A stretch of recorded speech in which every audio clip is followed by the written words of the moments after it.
everyone. Welcome to day 34 of the Feathered Quest. Today our bird of the day is the Great-tailed Grackle. We have these everywhere where I live.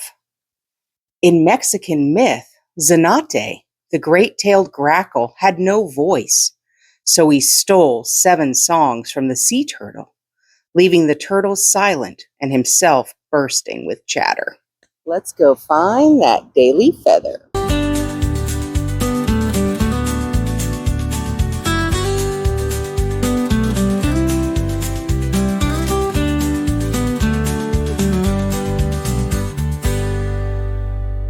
Well, thanks for coming along with me today, guys. Remember, you don't always have to go to a park.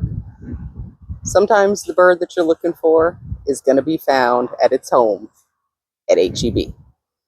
So remember, you are loved and the world is full of wonder. So, did we find our bird of the day?